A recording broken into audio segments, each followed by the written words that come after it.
今天给大家带来一款极为难吃的罐头——多蔬混合蔬菜罐头。先来看一下罐头的外包装，罐头含量400克，固形物5克。此时我还没有意识到这255克会有多大的杀伤力。这里还给了个食谱。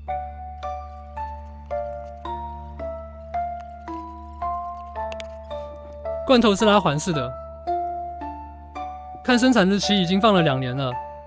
看配料表只有蔬菜、水和盐，能量很低，晃起来也只有水的声音。开罐，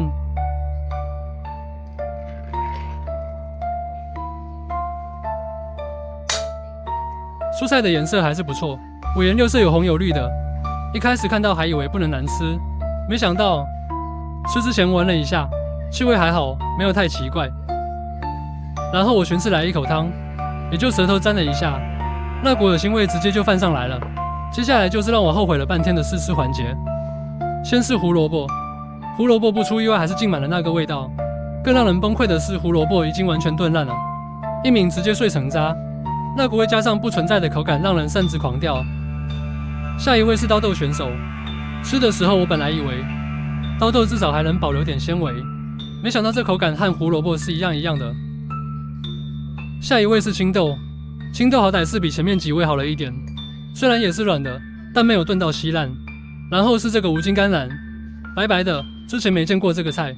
这时候我已经对它不抱期望了，一口下去，果不其然，和胡萝卜相比，无论是口感还是味道都完全一致，已经被这个罐头水腌入味了。接下来本来应该再试试豌豆，但这时候 UP 已经神志不清了，随便挑了个青豆尝了。豌豆后面也试了，口感和其他菜比出乎意料的完整，但是味道和别的菜一样，都是那股恶心味。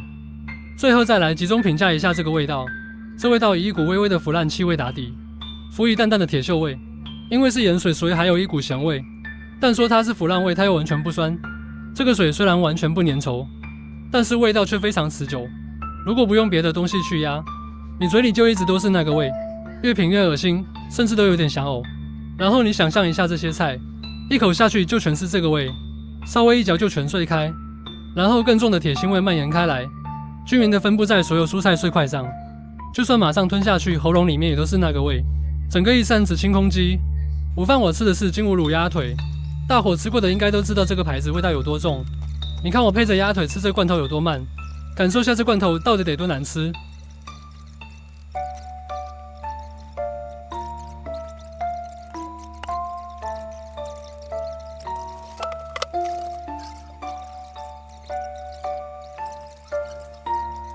最后实在是吃不下了，还是剩了半罐，本来想丢掉，我突然想起罐子上还有个食谱，决定死马当活马医。第一步先搞2个鸡蛋，第二步本来应该加100毫升淡奶油，但是家里没有，我就加了100克奶酪碎。第三步加进罐头和胡椒、盐打匀，然后送进烤箱200度烤20分钟。出炉之后就是这个样子，虽然和菜谱图片不一样，但至少也是个芝士焗蛋。先来上一口，只能说是不难吃。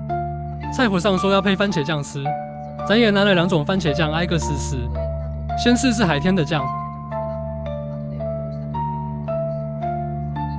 来一口，难以评价，味道基本就是各玩各的，可能是因为这个酱太酸了。再试试甜一点的亨氏，